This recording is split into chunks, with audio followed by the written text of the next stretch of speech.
حضرت عائشہ کہتی ہیں کہ میں نے نبی صلی اللہ علیہ وسلم کی ازواج میں سے کسی پر رشک نہیں کیا سوائے حضرت خدیجہ کے، اور میں نے خدیجہ کو نہیں پایا، نہیں انہوں نے حضرت خدیجہ کو نہیں دیکھا تھا، وہ تو مکہ میں ہی فوت ہو گئی تھی، کہ رسول اللہ صلی اللہ علیہ وسلم جب بکری ذبح کرتے تھے تو آپ فرماتے تھے اس کا گوشت خدیجہ کی سہیلیوں کو بھیج دو. اتنی کیئر، صرف بیوی کو نہیں کھلانا، بیوی کی دوستوں تک بھی چیز جائے. آج اگر کوئی عورت 2 کیک بنا لے تو سوال پیدا ہو جاتا ہے یہ دوسرا کس کے لیے. اگر وہ کہے میں نے اپنی فرینڈ کو بھیجنا ہے، اوہ ہو، پھر تو شاید چھاتی گر پڑے. فرینڈ کو بھیجنا ہے، اتنے چھوٹے دل ہیں. اچھا بعض اوقات یہ وجہ بھی ہوتی ہے کہ جب ہم صرف فرینڈ کو بھیجتے ہیں اس کی ماں کو نہیں بھیجتے، پھر اس کو لگتا ہے اچھا فرینڈ کو تو یہ تحفہ جا رہا ہے اور گھر والوں کی خبر نہیں. تو جب ہم رشتوں میں بیلنس کرتے ہیں نا، ماں اپنی جگہ، باپ اپنی جگہ، بہن اپنی جگہ، بھائی اپنی جگہ، بیٹا اپنی جگہ، بیوی اپنی جگہ، شوہر، پھر کم اعتراض ہوتے ہیں. جب گھر والوں کے پیٹ بھر جاتے ہیں نا، پھر آپ کسی اور کو بھی بھیج سکتے ہیں، پھر اعتراض کم ہوتا ہے یا نہیں ہوتا. بہرحال وہ کہتی ہیں ایک دن میں غصے میں آ گئی. حضرت عائشہ تھوڑی جیلسی فیل ہوئی ہوگی. میں غصے میں آ گئی. میں نے کہا آپ تو ہر وقت خدیجہ خدیجہ کرتے رہتے ہیں، آپ تو ہر وقت خدیجہ کو یاد کرتے ہیں. تو رسول اللہ صلی اللہ علیہ وسلم نے یہ نہیں کہا نہیں تم بے فکر رہو، مجھے تم سے زیادہ محبت ہے، میں تو ویسے ہی کر رہا تھا. نہیں، ٹالا نہیں، کہا انی قد رزقت حبھا، مجھے اس کی محبت کا رزق ملا ہے، میرے دل میں ڈالی گئی ہے اس کی محبت. یہ محبت اللہ ڈالتا ہے، انسانوں کی محبت اللہ ڈالتا ہے دلوں میں. تو فرمایا اللہ نے مجھے اس کی محبت دی ہے، تو میں کیا کر سکتا ہوں. تو محبت اگر ہو تو اس کے اظہار میں کوئی گناہ کی بات نہیں ہے. پھر اسی طرح نبی صلی اللہ علیہ وسلم حضرت عائشہ سے بھی بہت محبت کرتے تھے. وہ کہتی ہیں کہ میں حیض کی حالت میں پیریڈز میں پانی پیتی اور اپنا برتن نبی صلی اللہ علیہ وسلم کو دیتی، آپ برتن سے اسی جگہ منہ رکھ کے پانی پیتے جہاں سے میں نے پانی پیا ہوتا تھا. یہ کیوں؟ کوئی ضروری ہے؟ محبت کے اظہار کے لیے. محبت اظہار مانگتی ہے. آپ صرف زبانی کہیں گے نا مجھے بہت محبت ہے. میرے والد ایک مثال دیا کرتے تھے کہ اگر کوئی یہ کہ مجھے تم سے بہت محبت ہے اور وہ کہ اچھا ذرا پانی لا دو کہ تمہارے پاؤں ٹوٹے، خود اٹھ کے لے لو. تو کہتے یہ محبت نہیں ہوتی. محبت تو اطاعت سکھاتی ہے، محبت تو کیئر سکھاتی ہے. اگر آپ کو کسی سے محبت ہے تو پھر آپ کو اس کی کیئر بھی کرنی ہوتی ہے. تو بہرحال پیریڈز کی بات اس لیے کی گئی کہ اہل کتاب کے ہاں پیریڈ والی عورت کو تو گھر سے باہر ایک الگ جگہ بند کیا جائے. شاید آپ کو کبھی پاکستان میں گئے ہوں، شمالی علاقہ جات میں، ناردرن ایریاز میں ایک کمیونٹی رہتی ہے، میں وہاں جا چکی ہوں، اپنے ذہن میں نام نہیں آ رہا ان کا، میرے خیال کیلاش تھا جی. وہاں پر میں نے خود دیکھا کہ کچھ لوگ اپنے گھروں میں ہیں اور ایک ہاسٹل ٹائپ چھوٹی سی جگہ تھی، تو کچھ عورتیں اور چھوٹے چھوٹے بچے ان کے ادھر. میں نے کہا یہ ساری عورتیں یہاں کیوں رہ رہی ہیں؟ کہتے ہیں جب پیریڈز ہوتے ہیں تو ان کو ادھر بھیج دیا جاتا ہے، گھر نہیں رہ سکتے. یہود کے ہاں بھی یہی تھا. نبی صلی اللہ علیہ وسلم نے خاص طور پر اپنے عمل سے کر کے دکھایا کہ عورت ناپاک نہیں ہو جاتی. یعنی ٹھیک ہے نماز نہیں اس نے پڑھنی اس لیے ہم کہتے ہیں ناپاک ہے، لیکن فزیکلی نہ اس کا لعاب دہن ناپاک ہے، نہ اس کا پسینہ. ہمارے ہاں بھی اتنی غلط فہمی ہے کہ اگر پیریڈز میں کوئی کپڑا پہن لو بس بھائی اب تو دوبارہ اس میں نماز نہیں ہو سکتی. نہیں، ایسا کچھ نہیں ہے. اگر کوئی اسپاٹ لگ گیا اس پہ، بس اتنی جگہ آپ دھو لو اچھی طرح 3 دفعہ مل کے، تاکہ اس کی نجاست ساری نکل جائے، دوبارہ اسی کپڑے میں نماز ہو سکتی. بعض لوگ شادی کے کپڑے پہن کے اگر پیریڈز میں پہن لیں تو نمازیں ہی نہیں پڑھتے. وہ کہتے نہیں یہ اصل میں ناپاک کپڑے پہنے. بھی کہاں سے ناپاک ہو گئے؟ لا علمی ہے نا، لا علمی میں فرائض چھوڑ دیتے ہیں. ایسا کچھ بھی نہیں ہے. تو بہرحال نبی صلی اللہ علیہ وسلم اسی جگہ سے گوشت کھاتے تھے جس جگہ سے حضرت عائشہ نے کھایا تھا. اچھا اس میں ایک اور مسئلہ بھی نکلتا ہے، وہ یہ کہ بیوی بھی پہلے کھا سکتی ہے اور پی سکتی ہے. یہ کوئی ایسی بات نہیں ہے کہ اگر کٹھے کھانا کھا رہے ہیں اور بیوی نے پہلے گلاس اٹھا لیا تو شامت آ جائے یہ تو شوہر کا حق ہے کہ پہلے وہ پیے. ایسا کچھ نہیں ہے. ٹھیک ہے وہ پینا چاہتا ہے وہ پی لے، آپ پینا چاہتی ہیں آپ پی سکتی ہیں. یہ محبت کی بات ہے. جب محبت ہوتی ہے نا تو گلے شلے کو نہیں ہوتے، پھر بندے کو کمپلینٹس نہیں ہوتی، پھر انسان خوش ہوتا ہے، سیکریفائس کر کے دوسرے کو پہلے دے کے خوش ہوتا. آپ کو اپنے بچے سے محبت ہوتی ہے نا تو کیا کرتے ہیں؟ پہلے اس کو کھلاتے ہیں. یعنی میں نے ماں کو دیکھا، میری اپنی بیٹی، اس کا چھوٹا بچہ ہے، تھوڑا سا اس کی تھوڑی طبیعت کی خرابی چل رہی، تو ہم سب کھانا کھا رہے ہوتے اکٹھے، ونس اے ویک ہم اکٹھے کھانا کھاتے ہیں، تو کھانا کھا رہے تھے، وہ اس کو لے کے کھڑی ہوتی ہے، کبھی اس کو کھلا رہی ہوتی ہے، کبھی کچھ. میرا دل اپنے بچے میں پڑا ہوتا ہے، اس کو اپنے بچے میں پڑا ہوتا ہے. میں ہر تھوڑی بس ہوتی ہے، یہ کھانا نہیں کھا رہی، اور وہ یہ مسلسل کر رہی ہوتی ہے کہ اس بچے کو سیٹل ڈاؤن کرے. یہ ماں ہوتی ہے نا، ہر ماں کے اندر ایسے جذبات ہوتے ہیں. کیوں؟ کیونکہ بچے سے محبت ہوتی ہے نا. وہ جیسے نبی صلی اللہ علیہ وسلم کی غیر موجودگی میں حضرت عائشہ کے پاس ایک عورت آئی، اس کے ساتھ 2 یتیم بچیاں تھیں. تو حضرت عائشہ سے اس نے کہا کہ میں بھوکی ہوں، مجھے کچھ چاہیے. تو حضرت عائشہ نے گھر میں دیکھا تو شاید ایک کھجور تھی. اس نے کیا کیا کہ کھجور کے 2 حصے کیے، ایک ایک بچی کو دیا، ایک ایک، اور خود بھوکی رہی. یہ ماں ہوتی ہے، خود بھوکی رہتی ہے، بچے کو کھلاتی ہے. جو چیز خود پسند ہوتی ہے وہ بچے کو دے کے زیادہ خوش ہوتی ہے اپنے خود کھانے سے اور خود لینے سے. اس کو ماں کہتے ہیں. تو محبت کا عملی اظہار ہمارے عمل سے ہوتا ہے. نبی صلی اللہ علیہ وسلم سے بھی محبت کا اظہار ہمیں اپنے عمل سے کرنا ہے. پھر اسی طرح بیوی کے ساتھ وقت جو اچھا گزرے، اس اچھے وقت کی بھی تعریف کرنی چاہیے. حضرت عائشہ کہتی ہیں کہ نبی صلی اللہ علیہ وسلم حضرت خدیجہ کا جب بھی تذکرہ کرتے تھے تو ان کی بہت تعریف کرتے تھے. وہ فوت ہو چکی تھی تو بہت تعریف کرتے. ایک دن مجھے غیرت آئی، میں نے کہا آپ اتنی زیادہ ایک سرخ مسوڑوں والی عورت، یعنی بوڑھی تھی تو ان کے دانت گر گئے تھے، تو ان کا ذکر کرتے رہتے ہیں جس کے بدلے میں اللہ نے آپ کو اس سے بہتر بیویاں دی ہیں. آپ نے فرمایا اللہ نے مجھے اس کے بدلے میں اس سے بہتر کوئی بیوی نہیں دی.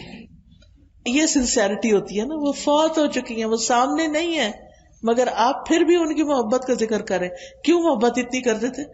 آپ نے فرمایا وہ مجھ پر اس وقت ایمان لائی جب لوگ کفر کر رہے تھے، وہ میری اس وقت تصدیق کی جب لوگ میری تکذیب کے مجھے جھٹلا رہے تھے، اپنے مال سے میری ہمدردی اس وقت کی جب لوگوں نے مجھے اس سے دور رکھا، اور اللہ عز و جل نے مجھے اس سے اولاد عطا فرمائی جبکہ میری دوسری بیویوں سے میری اولاد نہیں ہوئی. تو آپ نے محبت کی ساری وجوہات بھی بتا دی. اور یہ ایک بڑی اہم بات ہے کہ بچے کی جو پیدائش ہوتی ہے وہ میاں بیوی کے بونڈنگ کو اور اسٹرانگ کر دیتی. اس کا بھی ہم خواتین کو خیال رکھنا چاہیے. بعض اوقات ہم یہ سوچتے ہیں، جب ینگ ہوتے ہیں، میں بھی سوچتی تھی ایسے کہ ہے بچہ اگر پیدا ہو گیا نا، پھر ہماری آپس کی محبت جو ہے نا وہ کم ہو جائے گی، کیونکہ پھر وہ بچہ بیچ میں آ جائے گا، وہ انٹرفیئرنس کرے گا. لیکن میں نے دیکھا کہ ایسا نہیں ہوتا، بلکہ بچے کی وجہ سے ہسبینڈ وائف کا ریلیشن شپ اور ان دونوں کے بیچ میں کامن چیز آ جاتی ہے. دونوں مل کے ایک چیز کی فکر کر رہے ہوتے ہیں، کیئر کر رہے ہوتے ہیں. پھر اسی طرح نبی صلی اللہ علیہ وسلم جب کوئی خوشی کا موقع ہوتا تو ازواج کو بھی شریک کرتے. حضرت عائشہ کہتی ہے کہ ایک دفعہ عید کے دن رسول اللہ صلی اللہ علیہ وسلم کے سامنے کچھ حبشی کرتب دکھا رہے تھے، کوئی کھیل کا مظاہرہ کر رہے تھے. میں نبی صلی اللہ علیہ وسلم کے کندھے پر سر رکھ کر انہیں جھانک کے دیکھنے لگ گئی. نہیں، آپ آگے کھڑے تھے، میں آپ کے پیچھے کندھے پہ جیسے ایسے رکھ کے ٹیک لگا کے تو دیکھنے لگ گئی. آپ نے اپنے کندھے میرے لیے جھکا دیے. آپ کا قد بڑا ہوگا اور ان کا ذرا چھوٹا ہوگا یا جیسے بھی، میں آپ کے کندھوں پر انہیں دیکھتی رہی، یعنی ٹیک لگا کے دیکھتی رہی. جب میرا دل بھر گیا تو واپس آ گئی. اب یہ ہسبینڈ کا فیسیلیٹیٹ کرنا ہے. اگرچہ یہاں ہسبینڈ کا رول سمجھ آ رہا ہے، لیکن بعض اوقات وائس ورثا بھی ہوتا ہے نا. ہمیں کوئی سپورٹ دینی ہوتی ہے، بعض اوقات کوئی گھر میں بیمار ہو سکتا ہے. مجھے یاد ہے میرے والد جب بہت ایج ان کی ہو گئی تھی تو پھر وہ چل نہیں پاتے تھے، تو ان کے لیے ہر چیز بستر پر ہی ان کو کھانا دینا سب کچھ کرنا ہوتا تھا. میری والدہ کی ایج ان سے کافی چھوٹی تھی، لیکن پھر بھی امی بھی ایک ایج پہ آ کے تو اتنی اسٹرانگ نہیں رہی تھی، لیکن پھر بھی وہ ان کے پاس ہر چیز ان کی کرتی تھی اور ہر لحاظ سے انہوں نے اپنی ساری ایکٹیویٹی ختم کر دی. چھوٹے بچے کی طرح سارا کچھ امی کا ابا جی کے ارد گرد وہ ہو گیا تھا. اب اگر یہ محبت نہ ہو، کیئر نہ ہو، تو انسان کہتا ہے کہ اب میں یہاں سے بھاگنے کا کوئی رستہ نکالوں، اب مجھ پہ لائبلٹی آ گئی، یا کہیں جا کے جمع کراؤں کہ کوئی اور دیکھے. تو یہ محبت ہوتی ہے رشتوں کے بیچ میں، اور اللہ کی خاطر جو محبت ہوتی ہے کہ اس کا ریوارڈ اللہ سے ہمیں ملے گا، تو یہ بہت سے کام آسان کر دیتی ہے. پھر نبی صلی اللہ علیہ وسلم سے حضرت عائشہ بھی بہت چھوٹی تھی، تو وہ ان کی دلچسپیوں کا خیال رکھتے تھے. حضرت عائشہ کہتی ہیں کہ وہ ایک سفر میں نبی صلی اللہ علیہ وسلم کے ساتھ تھی، میں نے آپ کے ساتھ پیدل دوڑ لگائی اور میں جیت گئی. پھر کچھ عرصے بعد میرا جسم بھاری ہو گیا، میں نے پھر آپ کے ساتھ دوڑ لگائی، اس مرتبہ آپ جیت گئے. آپ نے فرمایا آج کی جیت پچھلی ہار کا بدلہ ہے. آج آپ دیکھیں کہ ہسبینڈ کے پاس ٹائم ہی نہیں کہ ایسی کوئی دوڑ لگائیں، یا واک، ایون واک پہ جانے کا وقت نہیں ہوتا اکٹھے، کیونکہ ہوتا ہی ہے نا کہ انسان گھریلو ذمہ داریوں اور بہت ساری چیزوں سے جب فارغ ہوتا ہے تو پھر دونوں کو اکٹھے ٹائم سپینڈ کرنے کا بھی کچھ موقع مل جاتا ہے. اس کو بھی انسان اگر ایک سنت سمجھ کے کرے. آپ میں سے کتنی خواتین نے اپنے ہسبینڈ کے ساتھ دوڑ لگائی ہوئی ہے؟ وہ بس فیو ہینڈز کھڑے ہیں. واک نہیں، دوڑ. ہاں اب دوڑ لگائیں، اب دوڑ لگا کے دیکھیں. ہم نا رسول اللہ صلی اللہ علیہ وسلم کے تقدس کے بارے میں، چونکہ ہم آپ کا نام آتا ہے، درود شریف پڑھتے ہیں، آپ کی عزت کرتے ہیں، ہم سوچ بھی نہیں سکتے کہ اچھا آپ دوڑ بھی لگا سکتے ہیں، اور وہ بھی اپنی وائف کے ساتھ. یہ بھی سنت ہے، یہ بھی زندگی گزارنے کا ایک طریقہ ہے. ہماری زندگیوں سے خوشیاں ہی ختم ہو گئی ہیں، اکٹھے ٹائم سپینڈ کرنا ہی ختم ہو گیا. ایک دوسرے کو ٹائم دینا ہے کہ وقت ہے ہی نہیں. ساری دنیا کے لیے وقت ہے، بیوی کے لیے وقت نہیں، تو پھر گھریلو زندگی کیسے خوشگوار ہو سکتی ہے؟ تو گھر والوں کا حق ہوتا ہے انہیں ٹائم دینا ہوتا ہے. پھر اسی طرح تحفہ دینا. شریح کہتے ہیں میں نے حضرت عائشہ سے صحرا اور بیابان میں زندگی گزارنے کے بارے میں پوچھا تو انہوں نے کہا کہ رسول اللہ صلی اللہ علیہ وسلم ٹیلوں پر جایا کرتے تھے، یعنی دور نکل کے جاتے تھے. آپ نے ایک بار صحرا میں جانے کا، ڈیزرٹ میں جانے کا ارادہ کیا تو میرے پاس صدقے کے اونٹوں میں سے ایک اونٹ بھیجا جس پر سواری نہیں ہوئی تھی، اور مجھ سے فرمایا عائشہ اس کے ساتھ نرمی کرنا، کیونکہ جس چیز میں بھی نرمی ہوتی ہے وہ اس سے عمدہ اور خوبصورت بنا دیتی ہے، اور جس چیز سے بھی نرمی چھین لی جائے وہ اس کو عیبدار کر دیتی ہے. یعنی نبی صلی اللہ علیہ وسلم نے حضرت عائشہ کو تحفہ دیا کس چیز کا؟ اس وقت کی کار کا، اونٹ کا. اونٹ سواری کے لیے ہوتا ہے نا، ٹھیک ہے. تو آج آپ دیکھیں الحمدللہ بہت سے ہسبینڈ اپنی وائف کو جب وہ ٹیسٹ پاس کر لیتی ہیں ڈرائیونگ مشکل سے، تو پھر تحفے میں گاڑی دیتے ہیں. تو یہ بھی ایک کیا ہے؟ سنت ہے، ثواب کا کام ہے. اور ایسے تحفے دے کے جتانے نہیں چاہیے. اور کیا کروں تمہارے لیے، گاڑی بھی تمہیں لے دی، اب تم خود جاؤ خود کرو. نہیں، تحفہ دے کے کبھی کسی کو احساس نہ دلائیں گے میں نے تمہیں تحفہ دیا، بلکہ شکر کریں اس نے قبول کیا ہے. خوشی اس کی ہوتی ہے نا کہ قبول کر لیتا ہے. پھر اسی طرح آپ گھر والوں کے آرام کا بھی خیال رکھتے تھے. حضرت عائشہ فرماتی ہیں کہ میرے پاس نبی صلی اللہ علیہ وسلم میری باری کی رات میں تھے. آپ نے کروٹ لی اور اپنی چادر اوڑھ لی اور جوتے اتارے اور ان کو اپنے پاؤں کے پاس رکھ دیا. کہاں سوتے تھے؟ نیچے، ٹھیک ہے. اور اپنی چادر کا کنارہ اپنے بستر پر بچھایا اور لیٹ گئے. اور آپ اتنی ہی دیر ٹھہرے کہ آپ نے گمان کر لیا کہ میں سو چکی ہوں. پھر آپ نے آہستہ سے اپنی چادر اوڑھی، آہستہ سے جوتا پہنا، آہستہ سے دروازہ کھولا، باہر نکلا، آہستہ سے دروازہ بند کیا. اتنی دفعہ آہستہ لفظ آیا، آہستہ آہستہ آہستہ آہستہ. ہم صبح سویرے تہجد پڑھنے کے لیے کیا کرتے ہیں؟ اتنا زور کا الارم لگائیں گے کہ سارا گھر جاگ اٹھے، کیونکہ ہمیں نہیں جاگ کھلتی تو اس لیے لگانا ہی ہے نا. تو ایسا طریقہ اختیار کرے، اللہ تعالیٰ سے دعا کر کے اللہ تعالیٰ آنکھ کھل جائے، اور پھر جب بیڈ سے اٹھے تو آرام سے اٹھے.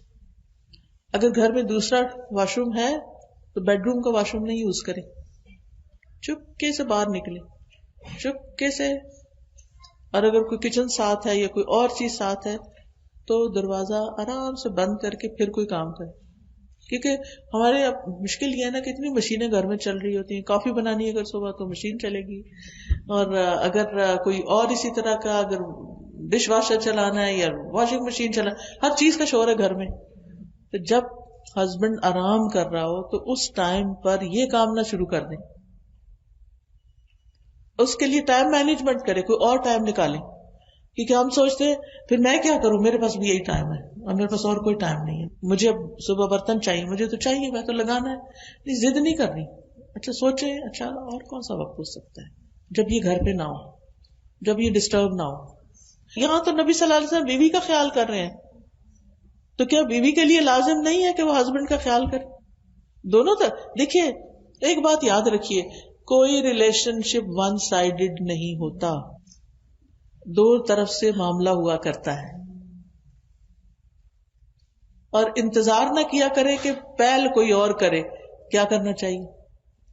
خود کر لیں. جو چیز آپ چاہتے ہیں نا دوسرا آپ کے ساتھ کرے, وہ آپ کر لیں. اچھا بعض اوقات کچھ لوگ اس کو بھی ایکسپٹ نہیں کرتے, کچھ سخت دل لوگ ہوتے ہیں. اگر آپ ان سے یہ بھی پوچھنا پانی پینا ہے تو تمہیں ہر وقت یہ پوچھنے کی عادت ہے, پانی پینا ہے, پانی پینا ہے. کیونکہ ہمیں یہ ہوتا ہے نا, آج کل پیاس وغیرہ کم لگتی ہے تو ڈاکٹر کہتے ہیں 8 گلاس پانی پیو, یہ کرو وہ کرو. تو پھر ہم دیکھتے ہیں پانی کوئی نہیں پیا ہسبینڈ نے, تو پھر ہم کہتے ہیں آپ کو پانی پینا ہے, آپ پانی پیئیں.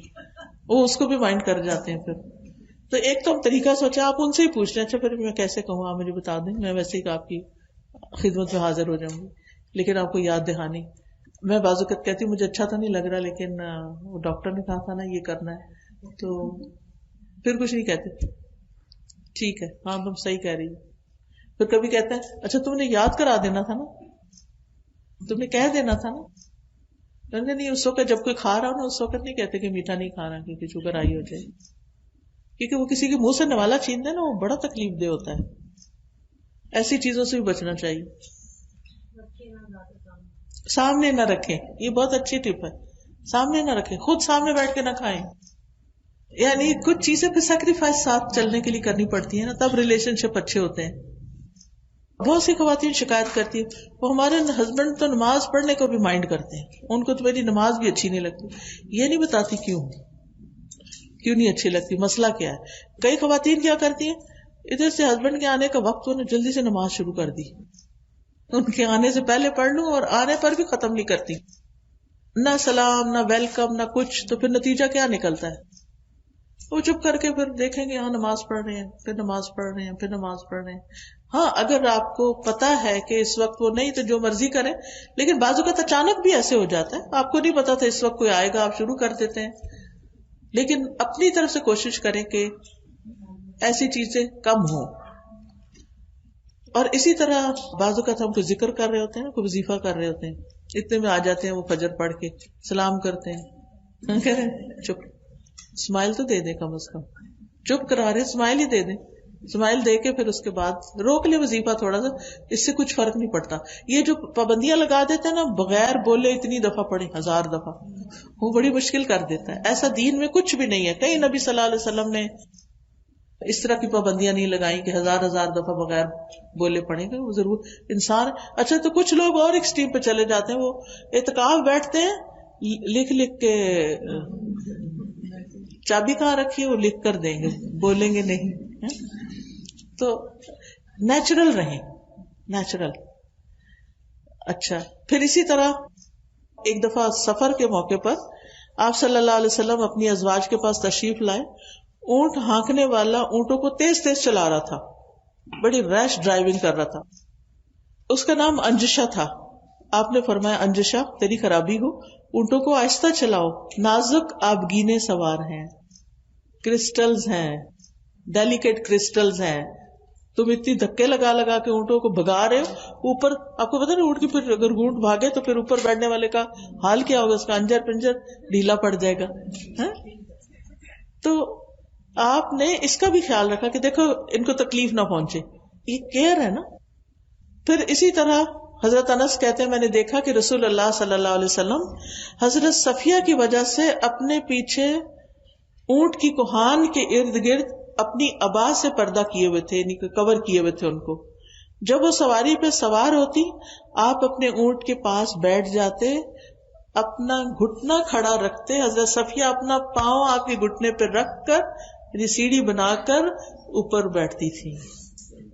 سبحان اللہ. یعنی اور یہ کوئی عام انسان نہیں ہے، یہ اللہ کے رسول ہیں جن پر اللہ تعالیٰ درود بھیجتے ہیں، ان کی تعریف کرتے ہیں ملائے اعلیٰ میں، جن پر فرشتے درود بھیجتے ہیں، جن پر درود بھیجنا ہمارے لیے لازم کر دیا گیا ہے. یہ اللہ کے رسول ہیں صلی اللہ علیہ وسلم. یہ اپنی بیوی کو سوار کرنے کے لیے اپنا گھٹنا آگے کر رہے ہیں کہ اس پہ پاؤں رکھ کے چڑھ جاؤ، آسانی دینے کے لیے. اور آپ کو پتا ہے حضرت صفیہ کون ہے؟ پتا ہے نا؟ کتنے لوگوں کو پتا ہے؟ یہودی کی بیٹی تھی جو آپ کا بہت دشمن تھا، لیکن یہ مسلمان ہو گئی، جنگ میں پکڑی ہوئی آئی تھی نا، پھر ان کو آزادی ملی، پھر نبی صلی اللہ علیہ وسلم نے ان سے نکاح کیا. ورنہ آپ سوچتے اس عورت کا باپ تو ایسا ویسا تھا. جیسے افسوس کے ساتھ کہنا پڑتا ہے بعض مردوں کی نیچر ہوتی ہے کہ بیوی کو ماں باپ کے تانے دیتے رہتے ہیں مرد، سمجھ نہیں آتی کیوں، ان کا کیا قصور ہے، ان کو بھی بیچ میں رگید لیتے ہیں. انہوں نے پیدا کر کے پال کے جوان کر کے آپ کو دیا ہے تحفہ اور آپ اس کی یہ قدر کر رہے ہیں، کتنی ناشکری کی بات ہے. پھر اسی طرح بیوی کی مشکلات میں آپ ساتھ دیتے تھے. حضرت عائشہ کہتی ہیں کہ ہم رسول اللہ صلی اللہ علیہ وسلم کے ساتھ کسی سفر میں تھے، جب ہم مقام بیدا یا ذات الجیش پر پہنچے تو میرا ہار کھو گیا. رسول اللہ صلی اللہ علیہ وسلم ہار کی تلاش میں وہیں ٹھہر گئے، لوگ بھی آپ کے ساتھ ٹھہرے، پورے لشکر کو روک دیا. اگر آپ 2-4 فیملیز مل کے جا رہی ہیں اور آپ کی کوئی چیز کھو جائے اور آپ سب کو روک دیں تو پھر کیا ہوگا؟ اور کیا ہوا؟ وہاں پانی نہیں تھا، لوگوں کی نماز جا رہی تھی. حضرت ابوبکر کو لوگ کہہ رہے تھے دیکھیں آپ کی بیٹی نے کیا کیا. ان کو غصہ آیا، وہ آئے حضرت عائشہ کے خیمے میں.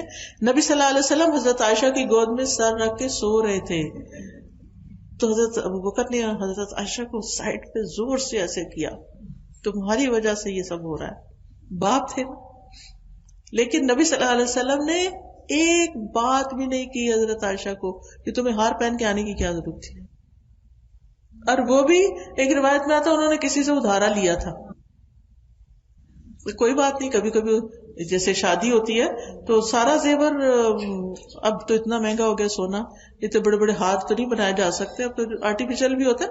لیکن اگر بہن کا پہن لیا، اس کا مجھے یاد ہے کہ میری شادی پہ جو ٹیکا تھا، پتہ نہیں کیا تھا، وہ پتہ نہیں کتنے لوگوں نے شادی پہ پہنا. تو چند منٹ کی بات ہوتی ہے، اس وقت دلہن کو سجانا ہوتا ہے، بعد میں کس نے پہنا؟ کوئی گھر میں ٹیکا پہن کے پھرتا ہے؟ مطلب کوئی ایسا زیور تو نہیں ہے کہ جو گھر میں پہننے والا ہو. بہرحال اب ہوا کیا، جب سواریاں اٹھی ہار نیچے سے نکل آیا، تو اتنے میں تیمم کی آیتیں نازل ہو گئیں، پانی نہیں تیمم کر لو. تو ایک صحابی ہیں اسید شاید ان کا نام ہے، تو وہ کہتے ہیں کہ اے آل ابی بکر، یہ آپ کی پہلی برکت نہیں تھی، یعنی اس سے پہلے بھی آپ کی وجہ سے ہم پہ بڑی خیر نازل ہوئی ہے. تو اس مشکل کے اندر سے خیر نکل آئی، آسانی نکل آئی. لیکن ایسے مواقع پر کام ڈاؤن رہنا، لیٹ گو کرنا اور سو جانا حیرت کی بات ہے نا. ہم سو سکتے ہیں ایسی جگہ؟ وہی نا، یعنی نبی صلی اللہ علیہ وسلم کو آپ دیکھیں کہ اتنے ریلیکسڈ ہیں، اتنے کام ڈاؤن، اتنے کام ہیں.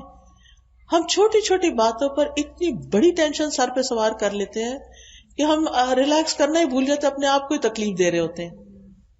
کیا ٹینشن لینے سے مسئلہ جلدی حل ہوتا ہے؟ کتنے لوگوں کا مسئلہ ٹینشن لینے سے حل ہوتا ہے؟ کسی کا بھی نہیں. جس وقت آپ کو ٹینشن چڑھنے لگے یا جس وقت آپ کو پریشانی بہت ستانے لگے تو آپ اپنے آپ کو کہا کریں کام ڈاؤن، کام ڈاؤن، آرام آرام آرام، ہو جائے گا، کچھ نہیں ہوتا، ہو جائے گا. جلدی مچانے سے کچھ نہیں ہونے لگا، آرام سکون سے ریلیکس ہو جاؤ، ریلیکس ہو جاؤ. جیسے کسی کو کہتے ہیں ایسے اپنے آپ کو کہا کرو. تو اس سے آپ دیکھیں کہ جب آپ ریلیکس ہوں گے نا تو آپ زیادہ بہتر فیصلے کر سکیں گے. جب ہم جلدی غصہ مچاتے ہیں، نہ چیز ملتی، سامنے پڑی ہوتی نظر نہیں آتی، کیونکہ ہم غصے میں ہوتے ہیں نا، ہمارا دماغ کہیں اور ہوتا ہے، تو وہی چیز لیٹ ہو جاتی، ڈیلے ہو جاتی. پھر اسی طرح یہ ہے کہ بیوی کو ناراض ہونے کی بھی گنجائش دینا، کہ اگر اس کو کسی وقت موڈ آف ہو گیا تو کوئی بات نہیں، اٹس اوکے. حضرت عائشہ کہتی ہیں کہ رسول اللہ صلی اللہ علیہ وسلم نے مجھ سے فرمایا، جب تم مجھ سے راضی ہوتی ہو تب بھی مجھے پتہ چل جاتا ہے، اور جب ناراض ہوتی ہو تب بھی مجھے پتہ چل جاتا ہے. میں نے کہا آپ کو کیسے پتہ چلتا ہے؟ آپ نے فرمایا جب تم مجھ سے راضی ہوتی ہو تو مجھ سے یوں بات کرتی ہو، محمد کے رب کی قسم صلی اللہ علیہ وسلم، اور جب ناراض ہوتی ہو تو کہتی ہو ابراہیم کے رب کی قسم. میں نے کہا اللہ کے رسول صلی اللہ علیہ وسلم، واللہ میں آپ کا صرف نام ہی چھوڑتی ہوں، میں محبت نہیں چھوڑتی، صرف آپ کا نام چھوڑ دیتی ہوں تاکہ آپ کو پتہ چلے کہ میں ناراض ہوں. پھر اسی طرح اگر آپس میں کوئی بھی بات ہوتی تھی تو بیوی کے والدین کو شکایت نہیں لگاتے تھے،